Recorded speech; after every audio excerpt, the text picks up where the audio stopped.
ప్రియమైన సహోదర సహోదరులారా, మీకందరికీ ప్రభువైన యేసుక్రీస్తు నామమున శుభవందనం తెలుపుచున్నాము.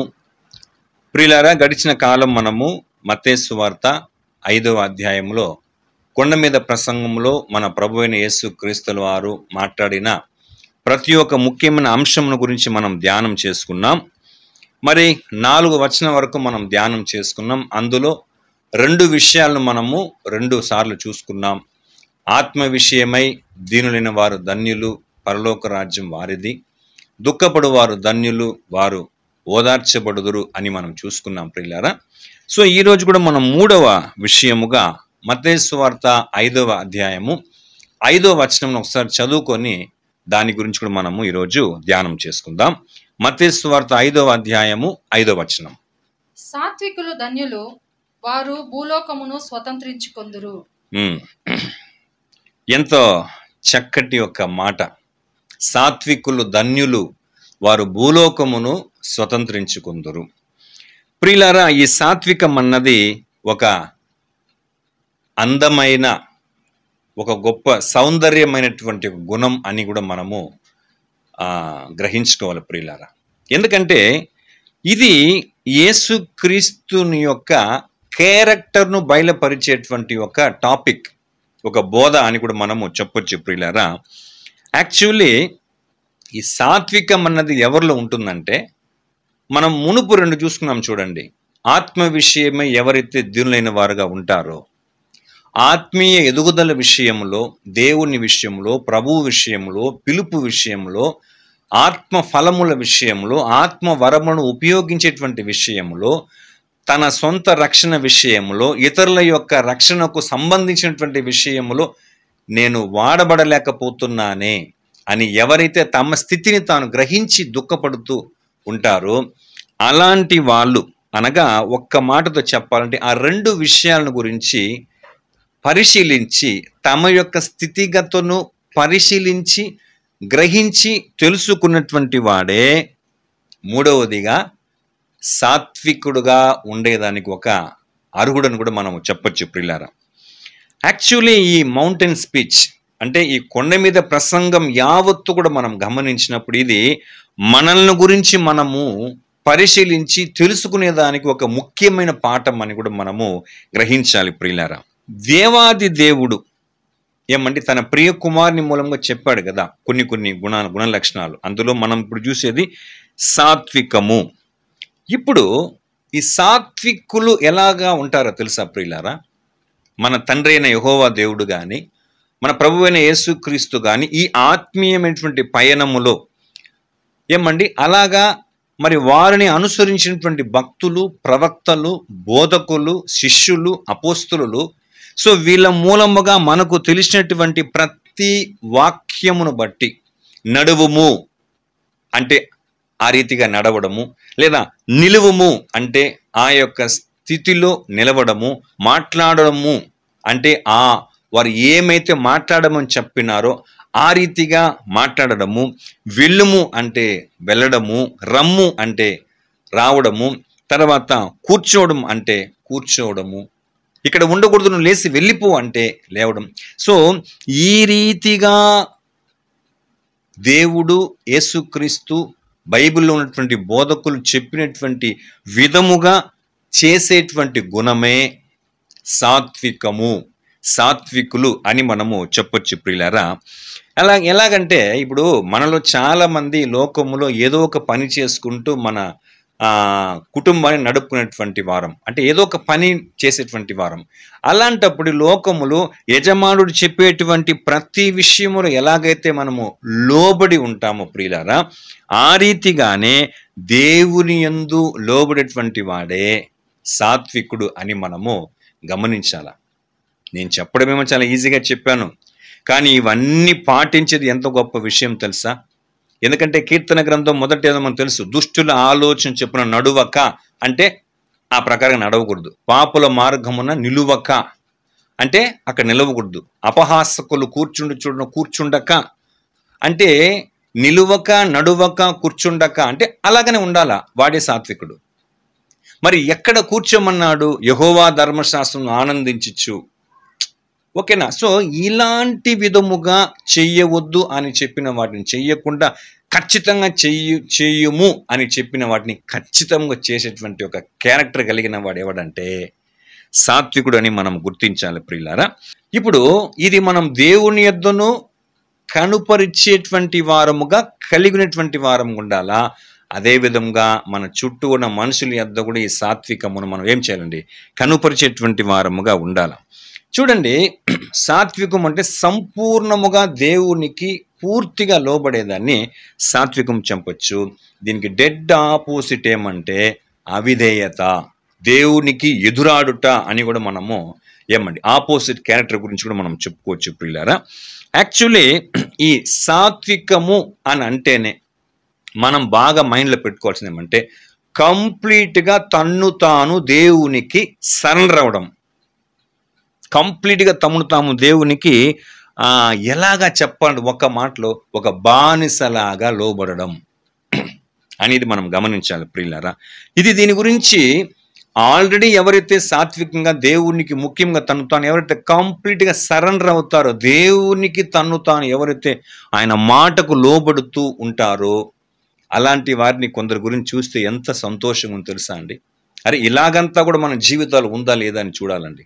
పౌలు గురించి చూస్తే కొరింథీయులకు రాసిన మొదటి పత్రిక 9:27 చూడండి. గాలిని కొట్టినట్టు నేను పోట్లాడుట లేదు గాని ఒకవేళ ఇతరులకు ప్రకటించిన తరువాత నేనే భ్రష్టుడనై పోదునేమో అని నా శరీరమును నలుగగొట్టి దానిని లోపరుచుకొనుచున్నాను. చూసారా, అంటే ఒక బానిసలాగా ఏం చేస్తున్నాడండి దేవుని యొక్క సేవ చేసేదానికి, యేసు ప్రభు యొక్క సేవ చేసేదానికి ఈ శరీరం ఎక్కడ దానికి ఆటంకంగా ఎదురాడుతూ అని దాన్ని ఏం చేస్తున్నాడు ఆయన, దాన్ని నలుగు కొట్టి దాన్ని ఏం చేస్తున్నాడు, దాన్ని లోపరుచుకునేటువంటి ఒక క్యారెక్టర్ కలిగి ఉన్నాడండి. అంటే ఇది ఎలాగ వస్తుందంటే ఎవడైతే దేవునికి కంప్లీట్గా సరెండర్ అవుతారో వాళ్ళే ఇది చేయగలుగుతారు. అలాగే ఫిలిప్పీయులకు రాసిన పత్రిక 3:3 చూడండి. ఫిలిప్పీ 3:3 ఎందుకనగా శరీరమును ఆస్పాదము చేసుకొనక దేవుని యొక్క ఆత్మ వలన ఆరాధించుచు క్రీస్తు యేసునందు అతిశయపడుచున్న మనమే సున్నతి ఆచరించువారము.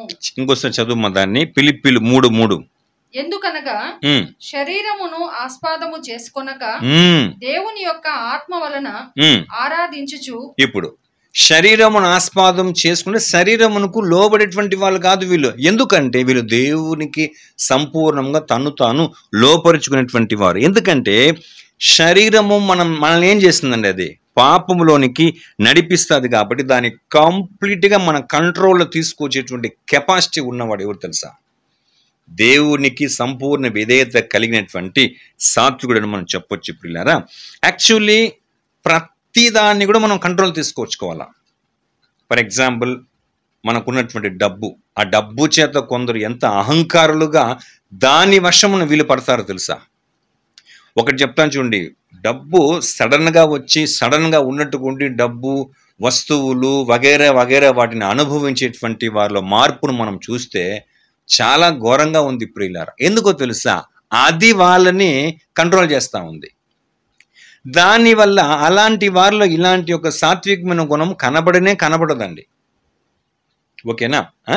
సో డబ్బు కానీ లేదంటే ఎడ్యుకేషన్ కానీ ఏమండి, మంచి విద్య కానీ లేదంటే మంచి ఇన్ఫ్లుయెన్స్ అంటే మంచి పేరు ప్రఖ్యాతి కలిగినది కానీ, సో ఇలాంటివన్నీ కూడా. అలాగనే కొన్ని నెగటివ్ సెన్స్ ఉన్నాయండి. ఏమంటే టెంప్టేషన్, షార్ట్ టెంపర్ అంటాం చూసినారా, అలాంటి వాటి అన్నిటిని కూడా మనం ఏం చేయాలా, మన కంట్రోల్లో మనం దానిని ఉంచుకోవాలి. ఇంకా చెప్పండి, ఇలాంటి ఏ విధమైన అతిశయమైన కూడా వాటిని మనం మన కంట్రోల్లో ఉంచుకోవాలి ప్రియులారా. ఎందుకంటే ఇదంతా సాత్వికుడికి మాత్రం ఇది సాధ్యమవుతుంది. ఓకేనా. నెక్స్ట్, ఈ సాత్వికము అనేటువంటి వాళ్ళని చూస్తే కొంతమంది ఏమనుకుంటారంటే ఒక బలహీనుడుగా, ఒక చేతకాని వానిగా ఏం చేస్తారంటే ముద్రిస్తారు ప్రియులారా. అది చాలా వరకు రాంగ్ అండి. ఓకేనా. సో లోకముల వాళ్ళు సాత్వికులను అలాగనే ట్రీట్ చేస్తారండి. అయితే అది చాలా వరకు రాంగ్ అండి. యాక్చువల్లీ సాత్వికం అన్నది బలహీనత కాదు, చేతకానితనం కాదు. వాళ్ళు కంప్లీట్గా దేవునికి తాను లోపరిచేటువంటి వాళ్ళు. చూడండి, కొరింథీయులకు రాసిన 2వ పత్రిక 10వ అధ్యాయం 1వ వచనం చూడండి. 2 కొరింథీ 10:1. మీ ఎదుట నున్నప్పుడు మీలో అనుకోవ గలవాడనైనట్టియు, ఎదుట లేనప్పుడు మీ ఎడల ధైర్యము గలవాడనైనట్టియు పౌలను నేనే యేసుక్రీస్తు యొక్క సాత్వికమును మృదుత్వమును బట్టి మిమ్మును వేడుకొనుచున్నాను. ఇప్పుడు ఆయన ఎంత గొప్పవాడు, ఎంత గొప్ప సేవకుడు. ఓకేనా? అలాంటి వాడు వేడుకొనుచున్నాను అంటున్నాడు. దేన్ని బట్టి వేడుకొనుచున్నాడంట? ఆయన చెప్తున్నాడు చూడండి, పౌలను నేనే యేసుక్రీస్తు యొక్క సాత్వికమును మృదుత్వమును బట్టి మిమ్మును వేడుకొనుచున్నాను. యాక్చువల్గా మనం బాగా గమనిస్తే ఇదే చెప్తున్నాడు, మీ ఎదుట ఉన్నప్పుడు మీలో అనుకువ గలవాడనైనట్టు, ఎదుట లేనప్పుడు మీడల ధైర్యము గలవాడైనట్టు. ఎంత గొప్ప వ్యక్తి కూడా ఆయన దేవునికి, ప్రభువుకు తను సరెండర్ చేసుకున్నాడు కాబట్టి, ఆ యేసులోని గుణము తనలో ఆయన ఆహ్వానించుకొని కలిగి ఉన్నాడు కాబట్టి ఆయన బతిమాలేటువంటి పరిస్థితికి వస్తున్నాడు, ఎదుటి వారి క్షేమము రక్షణ కొరకు. ప్రియులారా, ఓకేనా? ఇక్కడ తన గురించినటువంటి ఒక సాత్వికమును ఆయన చెప్తున్నాడు. యాక్చువల్గా ఇది అపోస్తలుడైన పౌలు ఎంతటి ధైర్యవంతుడు, ఎంత భయంకరమైనటువంటి కార్యములంతా చేసిన వ్యక్తి, ఎంతో కష్టాన్ని, ఎంతో శ్రమను, ఎంతో ఉపద్రవములో కూడా నడిచినటువంటి వ్యక్తి కదా. సో ఎలాగ చెప్పచ్చు అంటే, కొన్ని సందర్భములో ఆయనను హింసించినా కూడా ఏమండి, మా మకదోనిలో ఏం చేస్తారంటే ఆయనను హింసిస్తారండి. కొన్ని ప్లేస్లు అన్ని రాళ్లతో కొట్టేస్తారు. చనిపోయినాడేమో అనుకొని తీసుకుని ఊరి బయట ఆయన తీసుకుని వదిలేస్తారు, పారేస్తారండి. టక్కనే ఆయన అక్కడి నుంచి లేచిపోతాడండి. మరలా అదే ప్లేస్కి వస్తాడు ఆయన. అప్పుడు ఎంత దిల్లున్నటువంటి వ్యక్తి ఆయన. అయితే ఆయన ఇలాగా ఎదుటివారి రక్షణ కొరకు బతిమాలుతున్నాడంటే ఆయన చేతకాని వాడు, బలహీనుడు, భయం పడినటువంటి స్వభావం కలిగిన వాడు కాదు. ఆయన చాలా ధైర్యవంతుడైనటువంటి ఒక వ్యక్తి అని మనం చూడొచ్చు ప్రియులారా. ఓకేనా? యాక్చువల్లీ అపోస్తలుడైన పౌలు గురించి మనం చూస్తే మనస్సు లెవెల్లో ఆయన చాలా బలవంతుడు అని కూడా మనం ఆయన గురించి మనము సర్టిఫై చేయొచ్చు ప్రియులారా. ఎందుకంటే ఆయన అన్ని విషయంలో తన్ను తాను దేవాది దేవునికి లోపరిచినటువంటి వ్యక్తిగా మనం ఆయనను చూడవచ్చు. అదే మాటనే పేతురు కూడా చెప్తాడండి యేసుక్రీస్తుని గురించి. పేతురు రాసిన మొదటి పత్రిక 2వ అధ్యాయము 23వ వచనం. 1 పేతురు 2:23. ఆయన దూషింపబడి బదులు దూషింపలేదు, ఆయన శ్రమ పెట్టబడి బెదిరింపక న్యాయముగా తీర్పు తీర్చు దేవునికి తన్ను తాను అప్పగించుకొనెను.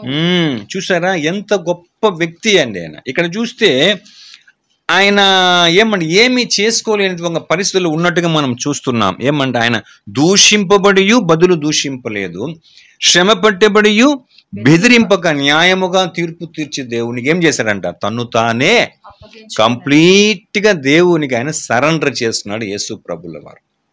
ఎందుకంటే యేసు ప్రభుని గురించి మనం చూసినప్పుడు, ఆలయంలో వెళ్ళినప్పుడు ఆలయాన్ని మిస్యూజ్ చేస్తారు కొందరు. అలాంటప్పుడు ఒక తాడుతో ఒక జాటిలాగా చేసుకుని ఏం చేసినాడు ఆయన? దాంతోనే కొట్టినాడండి, మనుషుల్ని కాదు. అక్కడ ఉన్నటువంటి ఆ జంతువులంతా కొట్టి తరిమి బల్లలను తోసేసి ఎంత వైరాగ్యవంతుడుగా, కోపం వచ్చేసింది ఆయనకి దేవుని మందిరాన్ని అలాగా పొరపాటుగా యూజ్ చేయడం వలన. అదే వ్యక్తిగా ఆయన ఏం చేస్తుంది? పరిచయులతో ఎలాగా మాట్లాడండి, ఎంత మాట్లాడంటే సర్ప సంతానమా అంటాడండి, వేశ్య సంగులారా, వేశ్య సంతతులారా అనేసి అంత భయంకరంగా ఖండించినటువంటి వ్యక్తి. ఇక్కడ ఆయన భయపడినట్టు కాదండి ప్రియులారా. సో యేసుక్రీస్తుని ఎంతో మంది ఏం చేశారండి? అవమానించిన పరిస్థితులు కూడా మనం చూసుకోవచ్చు. అలాగే ఎంతో చిత్రవద చేశారు. రెండవదిగా ఆయనను కొరడాలతో కొట్టారు. తర్వాత ఏం చేశారండి? ఆయనకు ముళ్ళ కిరీటం పెట్టారు, ఆయన వస్త్రమును కూడా తీసేశారు ప్రియులారా. తర్వాత ఆయన్ను సిలువలో కొట్టారు. తర్వాత ముఖం మీద ఏం చేశారు? ఆయన్ని ఉమ్మించుకున్నటువంటి పరిస్థితి అంతా కూడా వచ్చినప్పుడు ఆయన రోషం లేనివాడా? సరైనటువంటి ఏజ్ ఆయన, ఒక వండర్ఫుల్ యూత్ వయసు అయింది, 33.5 సంవత్సరం. అదే యేసుక్రీస్తు అంతకుముందు ఆత్మీయ విషయంలో, ఆలయం విషయంలో, బోధ విషయంలో ఇలాగంతా ట్రీట్ చేసినప్పుడు అక్కడ ఫైర్ అయినటువంటి ఆ ప్రభువు ఇంతగా తను తాను ఏం చేసుకున్నాడండి? దీనికి ఏం కారణం తెలుసా? ఆయన కంప్లీట్గా, ఇప్పుడు మనం చదివామే పేతురు రాసిన పత్రికలో, అదండి తన్ను తాను దేవునికి న్యాయముగా తీర్పు తీర్చి దేవునికి తన్ను తాను అప్పగించుకుంటే కంప్లీట్గా తను పూర్తిగా దేవునికి ఆయన సరెండర్ చేసుకున్నటువంటి వ్యక్తిగా మనం గుర్తించవచ్చు ప్రియులారా. ఒక్కొక్క సందర్భంలో కూడా మీరు చూడండి, ఆయన తనలో ఉన్నటువంటి, ఎందుకంటే ఆయనలో ఆ సాత్వికం ఉంది కాబట్టి ఒక రీతిగా పౌలు దాన్ని మెడిటేట్ చేస్తాడు, మరొక రీతిగా పేతురు ఏం చేస్తాడు, దాన్ని మెడిటేట్ చేసి చక్కగా రాస్తాడు ప్రియులారా. ఆయన ఎంతంత పెద్ద నాయకులను కూడా ఆయన ఏం చేసిన వ్యక్తి, ఆయన మత పెద్దలు ఉన్నారు కదండి, వాళ్ళని ఖండించినటువంటి వ్యక్తి. అలాంటప్పుడు ఒక ఏమండి అధికార మందిరంలో ఆయన తీసుకుని వచ్చి వెళ్ళినప్పుడు ఒక వ్యక్తి ముఖం మీద గుడ్డ వేసి ఆయన ముఖమును గుద్దినప్పుడు ఏమండి ఆయన్ను మరి ఉమ్మి వేసినప్పుడు ఎంత కంట్రోల్గా ఉన్నాడండి. ఎందుకంటే మనం గమనిస్తే తర్వాత కూడా మనకు తెలుసు, గెత్సెమనే తోటలో వచ్చి ఏం చేస్తాను, ఆయన పట్టుకునే దానికి వచ్చినప్పుడు కూడా ఎంత సాత్వికముగా ఆయన ప్రవర్తించాడండి.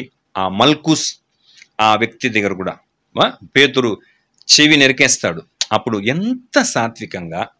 ఇప్పుడు తాను గురువు, ఆ గురువుకు శిష్యుడు ఎవరు, పేతురు. ఆయన టెంప్ట్ అయిపోయినాడు, కత్తి తీసి ఒకే ఏటికి నరికేసాడు చెవుని. కానీ ఏమన్నాడు అక్కడ, పేతురు నీ కత్తి తీసి నువ్వేం చేయి, నువ్వు వరలో పెట్టు, నేను నా తండ్రిని వేడుకుంటే ఆయన నా కొరకు దూతను పంపించను అనుకుంటున్నావా, నేను సాత్వికుడు, నేను ఇదంతా ఏం చేయాలా, అనుభవించాలా, ఇందుకొరకే కదని పంపించాడు. ఇలాగైతే లేఖనం ఎట్లా నెరవేర్చబడుతుంది, ఎందుకంటే అదే లేఖనములోనే ఉంది, యేసు క్రీస్తు సాత్వికుడుగా, మెస్సయ్య, యూదులకు రాజు అయినటువంటి వాడు సాత్వికుడుగా రావాలని ఉంది కదా, అవంతా ఎలాగ నెరవేర్చబడాలి అది మనం బాగా గమనించాలి. కాబట్టి ఒక సాత్వికుడు అంటే చేతకాని తనం కాదు, ఓకేనా. సో ఎందుకంటే ఇప్పుడు సాత్వికుడు అంటే క్రిస్టియన్స్ అని మనకు అది చేతకాని తనం కాదనే విషయం తెలుసు.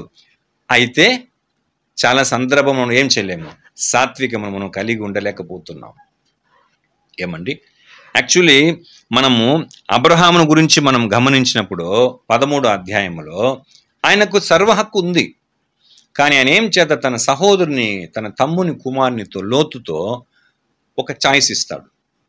నీకు ఒక చాయిస్ ఇస్తాను, నువ్వు ఒక దిక్కులో వెళ్తే నేను ఇంకో దిక్కు వెళ్తా అంటే ఆయన ఆర్డర్ ఇచ్చవచ్చు, నేను ఇటు వెళ్తాను నువ్వు అటు పక్క వెళ్ళు అని చెప్పొచ్చు, కానీ ఆయన ఏం చేయాల, ఎందుకంటే అది ఆయన యొక్క గుణం అని మనం బాగా గమనించవచ్చు ప్రియులారా. రెండవదిగా యోసేపును కూడా మనం గమనిస్తే, యాక్చువల్లీ ఆ యోసేపు ఈయన ఒక గొప్ప ప్రైమ్ మినిస్టర్ లాగా అవుతాడు ఫరో మూలంగా. కానీ అంతకుముందు ఆయన ఎంత కష్టపడ్డాడు, ఎంత సహోదరుల చేత ద్వేషించబడ్డాడు, చంపాలని యుక్తి పొందినారండి, ఆయన్ని అమ్మేసినారు, పోయి ఆయన బానిసత్వం కలిగి ఉన్నాడు. చేయరాని నేరమునకంతా ఆయన పాపమునకు తప్పిదమునకు ఆయన నేరమును అనుభవించినటువంటి వ్యక్తిగా ఇంతంతా జరిగింది కదా, అనాథలాగా జీవించాడు. కానీ ఆయనకు ఛాన్స్ వచ్చినప్పుడు ఏం చేసింది, ఆయన పనిష్మెంట్ చేసింది వచ్చి కదా తన అన్నలకు. కానీ ఎందుకు ఆయన అలాగా చేయలేదంటే, ఆయన కంప్లీట్గా తన్ను తాను దేవునికి ఏం చేసుకున్న వ్యక్తి, ఆయన సరెండర్ అంటే తన్ను తాను దేవుణ్ణి కంప్లీట్గా అర్పించుకున్న, లోపరుచుకున్నటువంటి వ్యక్తిగా మనము యోసేపును చూడవచ్చు ప్రియులారా. అలాగనే మనం గమనిస్తే దావీదును కూడా మనం చూడవచ్చు ప్రియులారా. సో మొదటి సమూయేలు గ్రంథం 24వ అధ్యాయంలో సౌలు ఏం చేస్తారు, తను చంపేదానికి తీసుకుని వచ్చినప్పుడు కూడా చంపేసింది వచ్చి ఆయన, కానీ ఏం చేయలేదు, ఆయన దేవుని చేత అభిషేకించబడిన వ్యక్తిని ఏం చేయను, నేను చంపను. ఎందుకు, ఆయన తన్ను తాను దేవునికి సంపూర్ణముగా సరెండర్ చేసుకునేటువంటి వ్యక్తి అని మనం గమనించవచ్చు ప్రియులారా. అలాగనే తన కుమారుని మూలముగా అబ్షాలోము మూలముగా తరం పడినప్పుడు 2 సమూయేలు గ్రంథం 15వ అధ్యాయంలో షిమి అనే వ్యక్తి ఏం చేస్తారండి, రాజుగా ఉన్నటువంటి ఈయనను ఆయన ఎంతదా పరిస్థితి బాగాలేదని ఆయన వస్తూ ఉంటే ఏం చేస్తారండి, ఎంత ఘోరంగా చీపు అని ఏం చేస్తాడు, దావీదుని తరుముతూ ఉంటే అప్పుడు ఆ అభిషేక్ అనేటువంటి వ్యక్తి ఏం చేస్తారండి, నువ్వు అని చెప్పు రాజా, నేనేం చేస్తాను, తల తీసుకొచ్చి చేతులు ఇస్తానంటాడు, తలక తీసేస్తానంటాడు. కానీ అక్కడ కూడా ఏం చెప్తాడండి, దేవునికి ఆయన తాను సరెండర్ చేసుకునేటువంటి వ్యక్తి కాబట్టి ఒక సాత్వికుడుగా, ఒక చేతకాని వాడుగా వానికి అనిపించాడేమో, కానీ అక్కడ ఏమని చెప్పాడు, దేవుడే దీన్ని అనుమతించాడు, వదిలే. సో చూడండి వీళ్ళ గుణాలంతా ఎలా ఉంది చూడండి ప్రియులారా. యాక్చువల్లీ ఇదే ఒక దావీదు ఎలాంటి వాడండి, ఎలాంటి వాడైనా రోషం లేనివాడా, పిరికివాడా, తన గొర్రె పిల్లలను ఒక సింహం నుంచి కాపాడుకున్న వ్యక్తి, ఒక ఎలుగుబడి నుంచి కాపాడుకున్న వ్యక్తి, ఒక గొలియాతుని చంపినటువంటి వ్యక్తి కదా ఈయన. ఎందుకు ఆ మాట చెప్పాడు? వయసు అయిపోయిందనా? కాదండి. వాళ్ళందరూ దేవునికి తన్ను తాను సంపూర్ణముగా అప్పగించుకున్నటువంటి వ్యక్తులు. ఇక మనం చూస్తే మోషే ఎంత పవర్ఫుల్ క్యాండిడేట్ అండి ఆయన. యాక్చువల్లీ మోషే ఒక ఫరో ఇంట్లో ఒక కుమారుడుగా పెరిగినటువంటి వ్యక్తి ఆయన. ఓకేనా? ఆ మోషే అంటే ఇప్పుడు చూడండి, పాత నిబంధన గ్రంథంలో ఇజ్రాయెల్కి పరిచయమైన వాడు, ఇష్మాయేలు సంతతికి పరిచయమైనటువంటి వాడు, ముస్లిమ్స్కి, క్రైస్తవులకు పరిచయం, గొప్ప గ్రేట్ ఫిగర్ అని చెప్పొచ్చు ఆయన. కానీ అంతటి గొప్ప వ్యక్తి అయినా కూడా ఈ ఇజ్రాయేలీలు దేవునికి విరోధముగా తిరిగినప్పుడు ఒక సందర్భంలో ఏం చేశారంటే, కనాను వేగు చూసి రమ్మని చెప్పినప్పుడు వాళ్ళు ఆపోజిట్గా స్టేట్మెంట్ ఇచ్చినప్పుడు 10 మంది ఏమండి, మళ్ళా మనం వాపస్ వెళ్ళిపోతాం రండి, మనం ఒక దేవత ఏర్పాటు చేసుకుంటాం, ఒక నాయకుని ఏర్పాటు చేసుకుంటాం, ఐగుప్తు పోతాం అంటే ఏం చేసినా తెలుసు ఆయన? వారందరి ముందర సాష్టాంగ పడతాడు పిల్లలు. అందుకే దేవుడు ఎంతో గొప్పగా ఒక మాట చెప్పాడండి సంఖ్యాకాండం 12వ అధ్యాయంలో, భూమి మీద ఉన్న మనుషులందరికంటే మోషే వంటి మిక్కిలి సాత్వికుడు. ఎంత గొప్ప బిరుదండి, యెహోవా దేవుని. ఇవి చూడండి, ఇప్పుడు మనం చూస్తున్నటువంటి వీళ్ళందరూ కూడా ఎలాంటి వారండి. తర్వాత హోషియా ప్రవక్త ఎలాంటి వ్యక్తి తెలుసా? ఆయన ఒక వేశ్య స్త్రీని వెళ్ళి వివాహం చేసుకోమని దేవుడు చెప్పినప్పుడు ఏం చేస్తాడండి?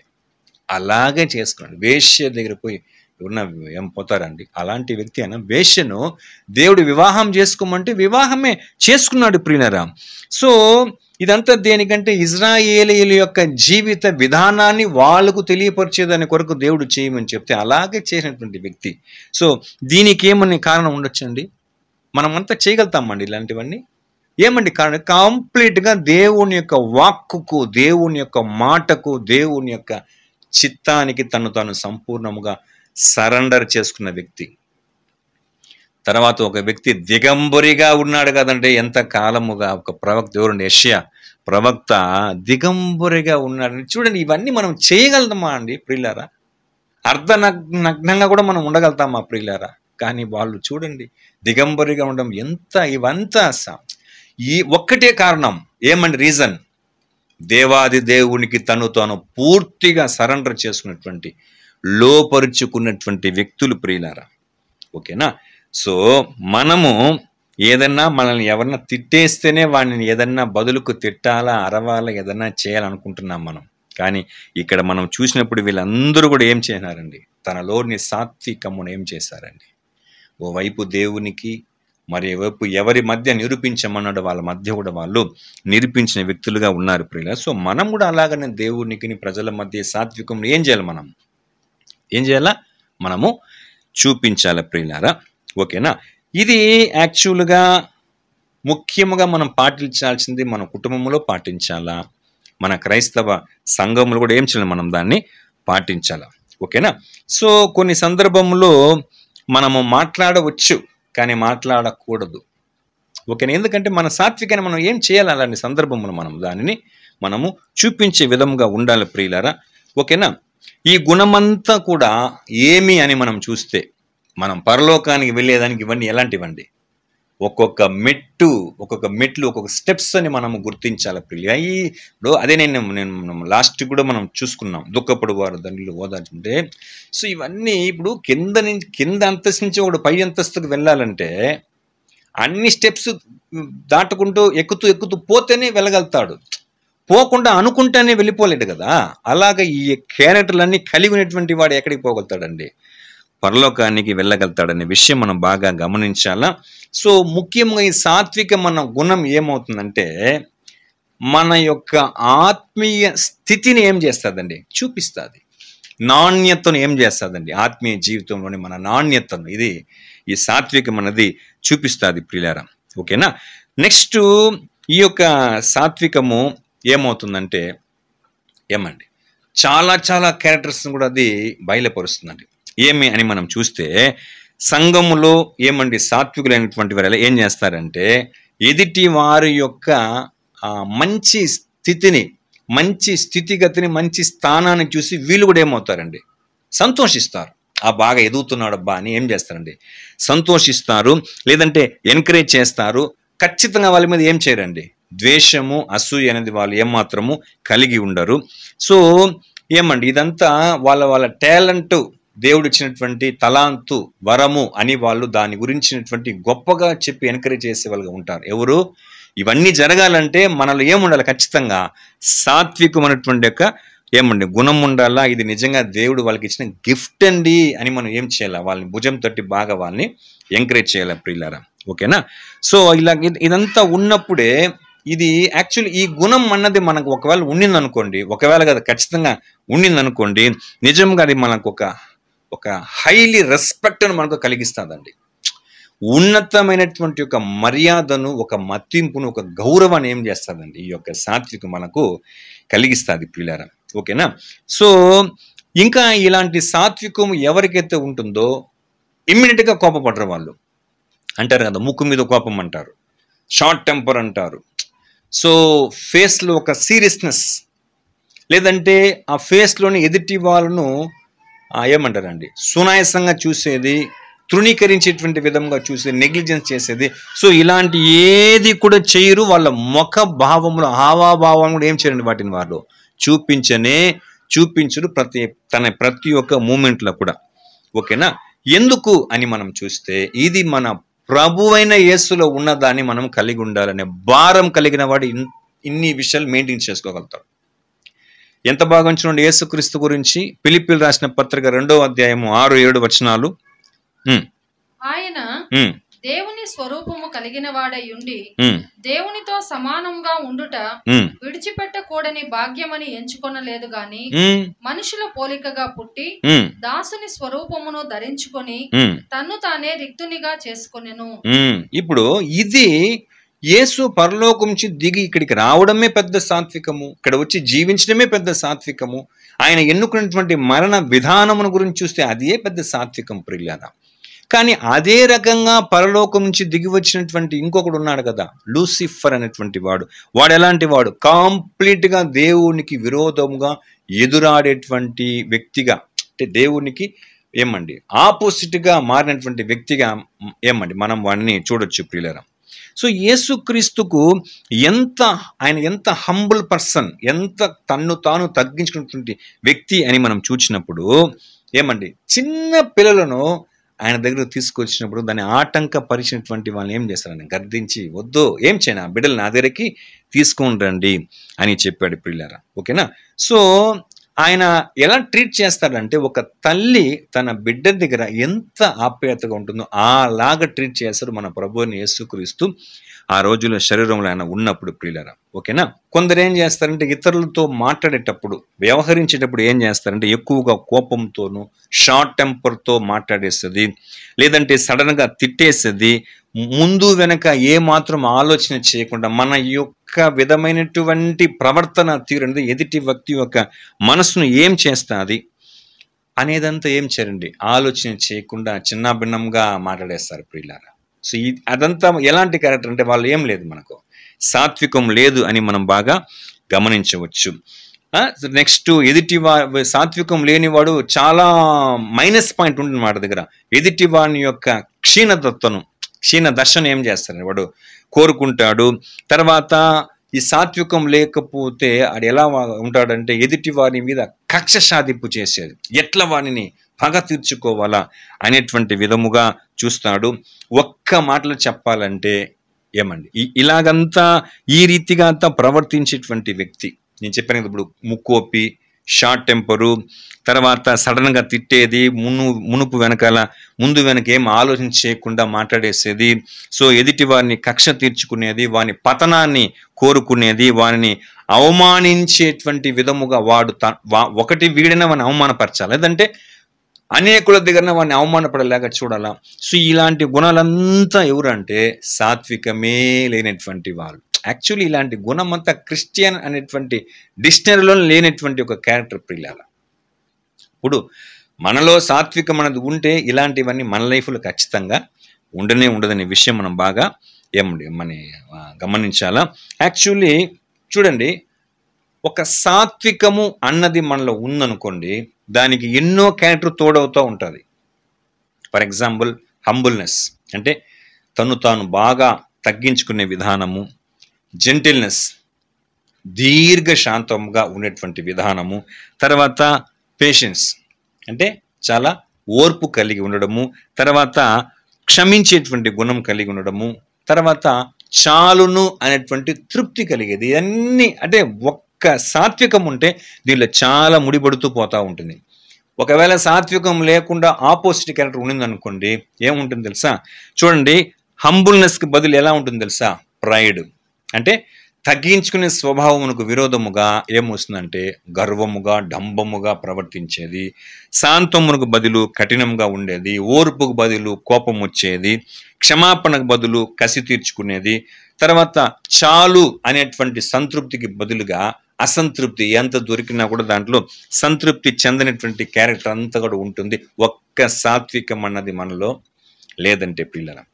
కాబట్టి ఈ సాత్వికం అనేది ఎవరి దగ్గర ఉందో నిజంగానే వాళ్ళు దేవుని యొక్క పనివారు అని కూడా మనం బాగా ముద్రించవచ్చు ప్రియులారా. సో వాళ్ళలో దేవుని కృప పని చేస్తూ ఉందని కూడా మనము ఒప్పుకోవాల్సిందే.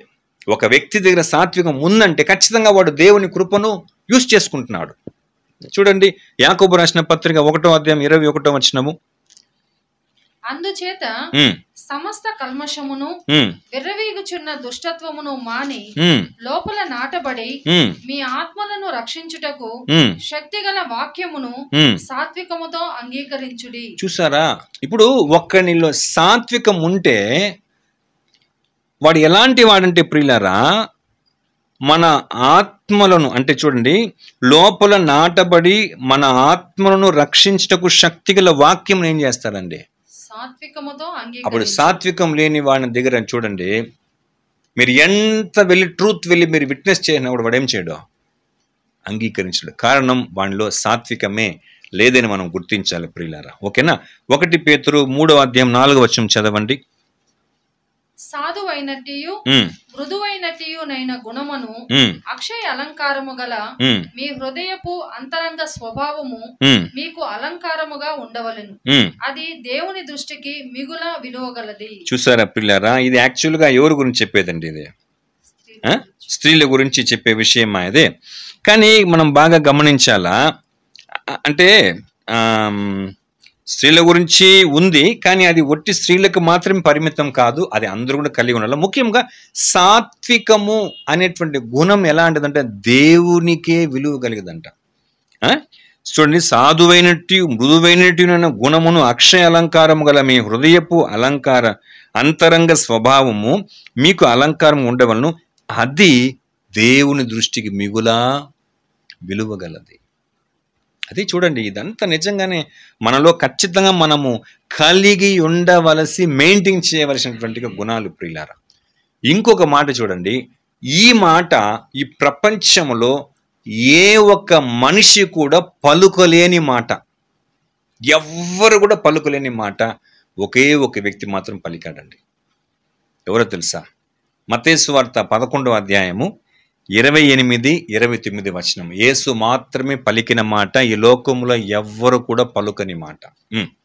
ప్రయాసపడి భారము మోసుకొనుచున్న సమస్త జనులారా నా యొద్దకు రండి, నేను మీకు విశ్రాంతి కలుగజేతును.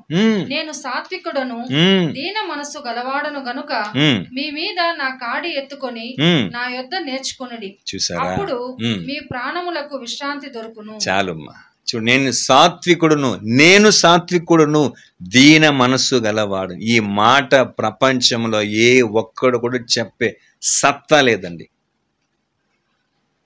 ఎంత గొప్ప మాట! నేను సాత్వికుడును దీన మనస్సు కలవాడు. కాబట్టి మీరందరూ వచ్చిన అదర ఏం చేయండి? మనం వచ్చిన అదర నేర్చుకోండి. ఎందుకంటే ప్రియులారా, ఒక విషయం మనం బాగా గమనించాలా, ఈ లోకంలో వచ్చిన ఏ రాజు కూడా ఇలాగ చెప్పలేదండి. యేసు అనే ఆ రాజు మాత్రమే చెప్పాడు. అందుకే అదే యేసు ఏమని చెప్పండి, సాత్వికులు ధన్యులు, వారు భూలోకమును స్వతంత్రించుకొందురు. ఎలా సాధ్యమైంది తెలుసా? ఇది ఆయన విషయంగా తీసుకుంటాం మనం. చూడండి, మత్తయి సువార్త 21వ అధ్యాయం 5వ వచనము. మత్తయి 21:5 చదవండి. ఇదిగో ఉమ్, నీ రాజు సాత్వికుడై ఉమ్, గాడిదను భారవాహిక పశువు పిల్ల అయిన ఉమ్, చిన్న గాడిదను ఎక్కి ఉమ్, నీ యొద్దకు వచ్చుచున్నాడని ఉమ్. సియోను కుమారితో చెప్పుడి అనున్నది. చూసారా, ఆయన గురించినటువంటి ప్రవచనం ప్రియులారా ఇది. ఏమండి, నీ రాజు సాత్వికుడై గాడిదను భారవాహిక పశువు పిల్లైన చిన్న గాడిదను ఎక్కి నీ యొద్దకు వచ్చుచున్నాడని ప్రవచనం. ఆ ప్రవచన వాక్యమే నిజంగానే ఆయన ఎలాంటి రాజు అండి, ఎలాంటి రాజు, సాత్వికమైన రాజు. ఇలాంటి సాత్వికమైన రాజు హిస్టరీలో ఎవ్వరు కూడా నిజంగా లేనే లేరు ప్రియులారా, ఇలాంటి ఒక రాజు. ఓకేనా.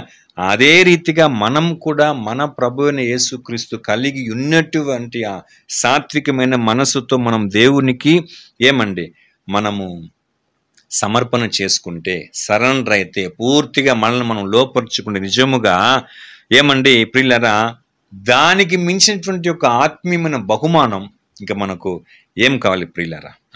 ఆల్రెడీ ఉన్నటువంటి ప్రాఫెసీ గురించి యేసు ప్రభు చెప్పాడు, నేను సాత్వికుడును దీన మనసు గలవాడను. చూడండి, కీర్తన గ్రంథం 37వ అధ్యాయము 11వ వచనం. దీనులు భూమిని స్వతంత్రించుకొందురు, బహు క్షేమము కలిగి సుఖించెదరు. చూసారా, దీనులు భూమిని స్వతంత్రించుకుందురు. ఏమండి, బహుక్షేమము కలిగి సుఖించెదరు.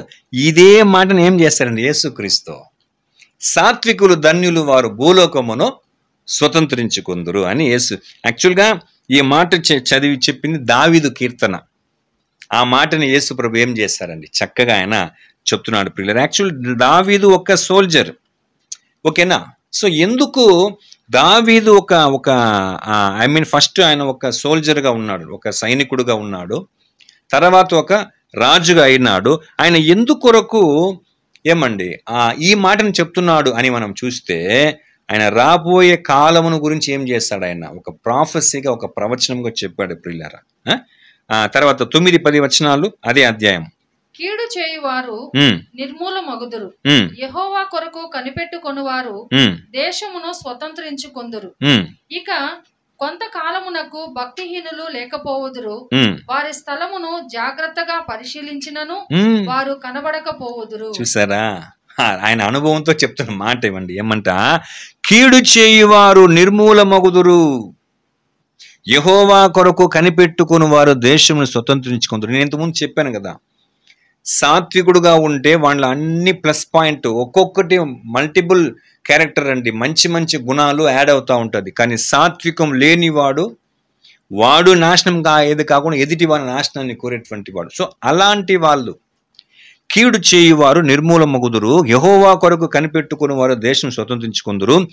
ఇక కొంతకాలమునకు భక్తిహీనులు లేకపోదురు, వారి స్థలమును జాగ్రత్తగా పరిశీలించిన వారు కనబడకపోదురు. కానీ దీనులు ఏం చేస్తారంట, భూమిని స్వతంత్రించుకుందరు. చూడండి, ఒక విషయం మనం గమనించాలి. ఇప్పుడు మనం ప్రాక్టికల్గా కొంచెం మనం మాట్లాడుకుందాం. ఈ లోకములోనే ఏమండి చాలా కాస్ట్లీ పిల్లో ఏం తెలుసా, ఖరీదైనటువంటి ఏమంటాం దిండు ఏం తెలుసా. ఎందుకంటే ఇప్పుడు మనము ఈ టీవీలో అడ్వర్టైజ్మెంట్ చూస్తాం, కుర్లాన్ బెడ్ అంటారు, తర్వాత డ్రోఫ్లెక్స్ ఇది అంటారు, రకరకాలుగా. అంటే దాంట్లో వేసుకుంటే ఆనందంగా నిద్రపోతూ ఉంటారు అంటారండి. కానీ ఒక మాట చెప్తాను చూడండి, ఎవని మనసు అయితే శాంతముగా సమాధానముగా సాత్వికమైనటువంటి మనస్సు ఉంటాడో అలాంటి వాడే నెమ్మదిగా నిద్రపోగలుగుతాడు. ఈ క్యారెక్టర్ ఎవరిలో ఉంటుందో వాడు దాన్ని నెమ్మదిగా నిద్రపోగలుగుతాడు. ఎంతో కాస్ట్లీ వాటిని పెట్టుకొని యూజ్ చేసినాడు, ఏం చేయలేడండి వాడు, నెమ్మదిగా నిద్రపోలేడు ప్రియులారా. ఈ రీతిగా ఈ సాత్వికమైన గుణం మనలో పూర్తిగా ఏమండి ఉండాలంటే మనం ఒక్కటి గమనించాలా, దేవునికి నన్ను నేను ఏం చేయాలి, సంపూర్ణంగా లోపరిచేటువంటి వ్యక్తిగా ఉండాలా. అందుకే పేతురు అడుగుతాడు, ప్రభువా మేము అన్నిటినీ విడిచిపెట్టి వచ్చి నేను వెంబడిస్తున్నాం కదా, మాకేం చేస్తావు నువ్వు. చెప్తాడు చూడండి దానికి. మత్తయి సువార్త 19వ అధ్యాయము 27 నుంచి 29 వరకు. మత్తయి 19:27 నుంచి 29. పేతురు, ఉమ్, ఇదిగో మేము సమస్తమును విడిచిపెట్టి ఉమ్, నిన్ను వెంబడించితిమి గనుక ఉమ్, మాకేమి దొరుకునని ఆయనను అడుగగా, ఉమ్, యేసు వారితో ఇట్లనెను, ఉమ్, ప్రపంచ పునర్జననమందు ఉమ్, మనుష్య కుమారుడు ఉమ్, తన మహిమ గల సింహాసనము మీద ఉమ్, ఆసీనుడై ఉండినప్పుడు ఉమ్, నన్ను వెంబడించిన మీరును ఉమ్, 12 సింహాసనముల మీద ఆసీనులై ఉమ్, ఇజ్రాయేలు 12 గోత్రముల వారికి ఉమ్. తీర్పు తీర్చుదురు. తర్వాత 29 కూడా. నా నామము నిమిత్తము ఉమ్, అన్నదమ్ములనైనను అక్క చెల్లెండ్రనైనను ఉమ్, తండ్రినైనను తల్లినైనను ఉమ్, పిల్లలనైనను భూములనైనను ఉమ్, ఇండ్లనైనను విడిచిపెట్టిన ప్రతి వాడును ఉమ్, 100 రెట్లు పొందును. ఉమ్, ఇది కాక ఉమ్. నిత్య జీవమును స్వతంత్రించుకొనును. చూసారా, ఆడ అడుగుతున్నాడు పేతురు, అన్ని మిమ్మల్ని వెంబడిస్తుంది, ఇప్పుడు అన్నిటిని విడిచిపోయి మేము వెంబడిస్తున్నాం, మాకేం ఇస్తామంటే అదే చెప్పాడు ఆయన, అన్నీ ఇస్తాను, నిత్య జీవం పొందుకుంటారు. మీరు వచ్చేటప్పుడు, నేను వచ్చినప్పుడు ఏం చేస్తాను మిమ్మల్ని, నేను 12 సింహాసనంలో కూర్చుని తీర్పు చేసేటువంటి ఒక ఆధిక్యత నేను మీకు ఇస్తానని చెప్పాడు ప్రియులారా. ఆధిక్యత, రాజరికమైనటువంటి, చూడండి, యేసు సాత్వికుడు కాబట్టి ఆయన రిటర్న్ వచ్చి భూమిని పరిపాలించబోతున్నాడు. అలాగే ఆయన లాంటి సాత్వికులుగా ఎవరైతే ఉండి ఆయన వెంబడిస్తారో వాళ్ళకి ఏం చేస్తారంట, పరిపాలించేటువంటి ఆధిక్యతని ఇస్తాడంట. యాక్చువల్గా ఒక విషయం మీరు గమనించాలి ప్రియులారా, ఈ మాట చెప్పేటప్పుడు అప్పుడు సర్వ ప్రపంచాన్ని పరిపాలించినటువంటి వ్యక్తి ఎవరు? ఆ రాజ్యం ఏది? రోమా రాజ్యం. పరిపాలించింది ఎవరు? కైజరు, సీజర్ అని అంటాం కదా ప్రియులారా. మనం బాగా గమనిస్తే ప్రియులారా, ఇప్పుడు ఈ కైజరు రాజ్యంలోనే యేసు ఏమైనాడండి, చంపబడ్డాడు. ముఖ్యంగా యూదులు ఏమని చెప్తారంటే, పిలాతు అడుగుతాడు, మీ రాజుని చంపమంటారంటే, మాకు రాజు ఇతను కాదు, మాకెవరు రాజు, మాకు కైజరే మాకు రాజు. యాక్చువల్లీ ఆ కైజర్ యొక్క రాజరికమును కూడా ఇష్టపడని వాళ్ళు యూదులు. కానీ యేసులో ఉన్న కక్ష చేత ఏం చేస్తారంటే, మాకు ఇతడు కాదు రాజు, మాకు కైజరే రాజు అని చెప్తారు. చూడండి, దాని కావాలి చదవండి. యోహాను సువార్త 19వ అధ్యాయం 15వ వచనం. యోహాను సువార్త 19వ అధ్యాయము 15వ వచనం.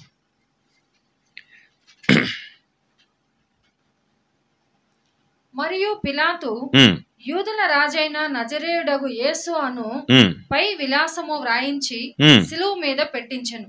యేసు సిలువ వేయబడిన స్థలము పట్టణమునకు సమీపమై ఉండెను. సో అక్కడ ఏమంటే, అది అంతకు ముందు ఒక కాన్సెప్ట్ ఏం చెప్తారంటే, మీ రాజు అంటే మాకు రాజు ఈయన కాదయ్యా, మా రాజు ఎవరు, మాకు కైజరే మాకు రాజు అని అన్నప్పుడు, యాక్చువల్లీ ఆ రాజరికాన్ని కోరినటువంటి వ్యక్తి కాదు వీళ్ళు. ఎవరు? కైజర్ యొక్క అన్యజనుల రాజరికాన్ని యాక్చువల్ యూదులు ఇప్పుడు కోరరండి, కానీ యేసు మీద ఉన్న కక్ష చేత అమలు చేశారు. కానీ ఒక విషయం మనం బాగా గమనించాలా, అప్పుడు కైజర్ రాజుగా ఉన్నాడండి. 15 చదువు వచనం. 19వ అధ్యాయము 15వ వచనం. యోహాను సువార్త 19వ అధ్యాయం 15వ వచనం.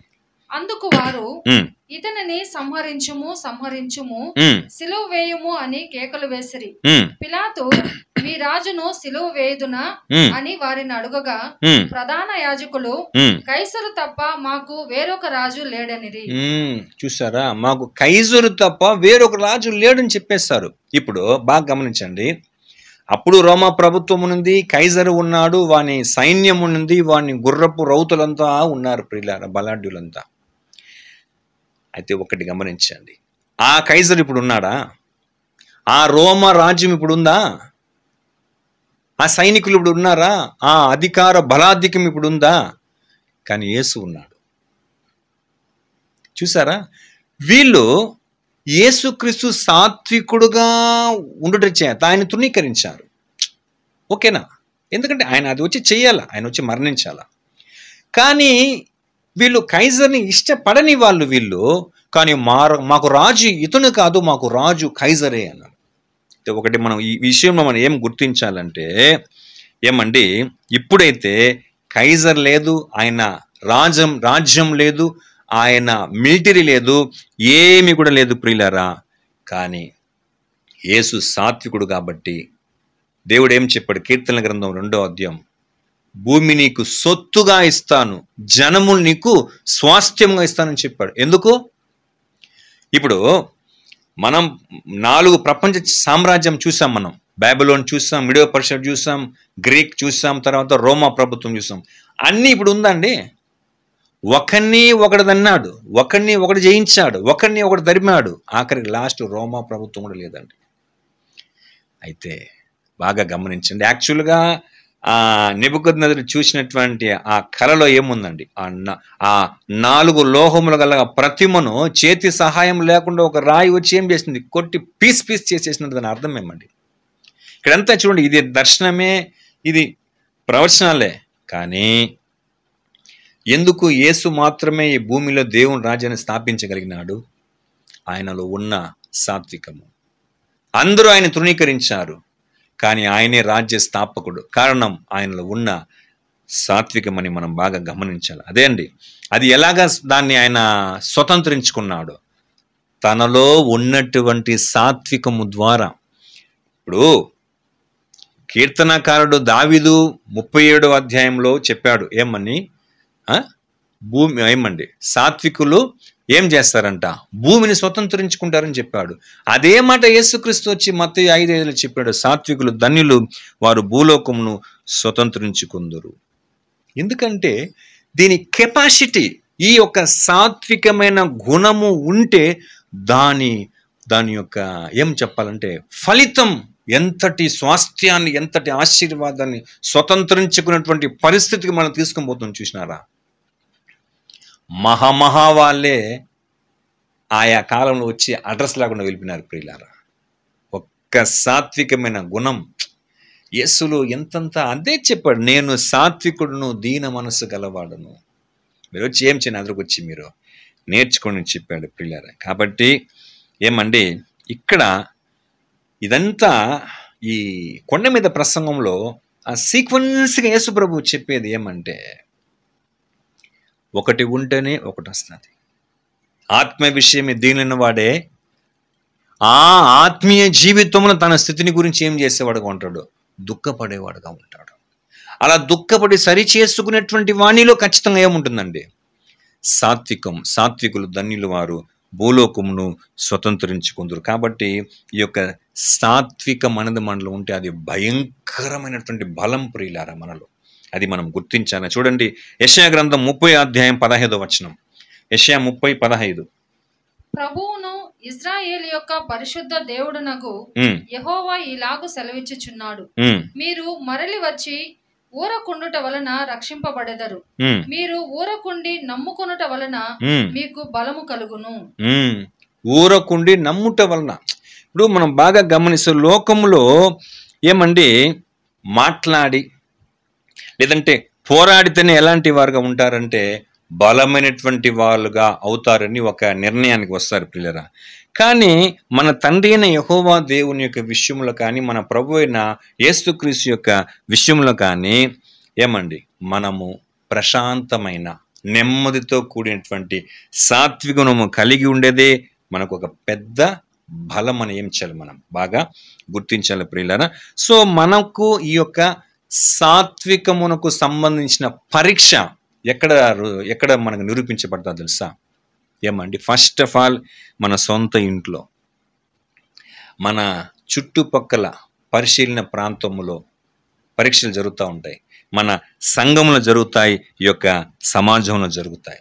ఈ విషయం మనం ఏం చేయాలి, మనము గుర్తించేటువంటి వారుగా ఉండాలి ప్రియులారా. కాబట్టి ఈ యొక్క 3వ విషయముగా ఈ సాత్వికమైన గుణం మనలో ఉందా లేదా అని మనం ఏం చేయాలా, పరిశీలించి పరిశోధించుకొని ఇలాగ ఒక్కొక్క మెట్లుగా మనం ఎక్కి ఏం చేద్దామండి, ఆ పరలోకాన్ని, ఆ వాడబారిని, స్వాస్థ్యాన్ని మనం కలిగి ఉండినట్లుగా తండ్రి అయిన దేవుడు మనకందరికి సహాయం చేయనుగాక.